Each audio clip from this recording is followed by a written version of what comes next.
At 15, Jaden sat silently at the back of his English class, flipping through the pages of a half-torn novel he didn't understand.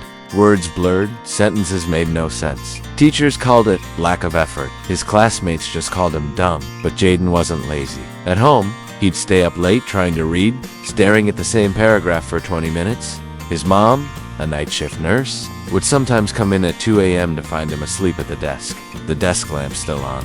She never said much. She'd just tuck a blanket over him and whisper, "You're not a failure.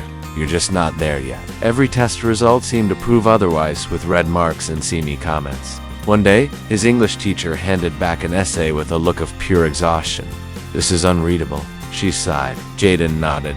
He had nothing left to say. Everything changed the day a substitute teacher walked in. Her name was Ms. Lane, and she didn't teach like the others. She asked strange questions like, "What's your favorite memory?" or "Have you ever wanted to scream but couldn't?" One day she asked the class to write a one-page story about a moment that changed you. Jaden didn't write about a party or a birthday or some school trip. He wrote about a night when he woke up to find his mom crying on the kitchen floor.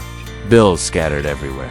He wrote about how he tiptoed back to his room, closed the door quietly, and promised himself he'd become someone who could take care of her someday. It wasn't perfect. The grammar was off, and the spelling was rough, but it was real.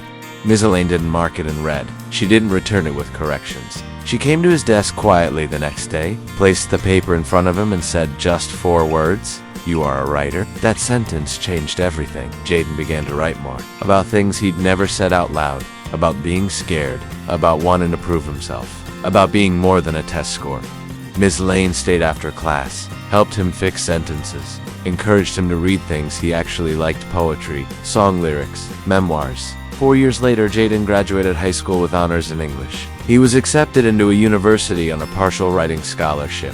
Today, he's not just a student, he's an author. His first book is dedicated to 2 women, to Mom, who never gave up on me, and to Ms. Lane, who made me believe I was worth something. So if you're struggling right now, failing a subject, doubting your worth, feeling invisible, remember this. One moment can change everything. One voice can remind you who you are, and that voice might just be your own. Keep going. You're not there yet, but you will be.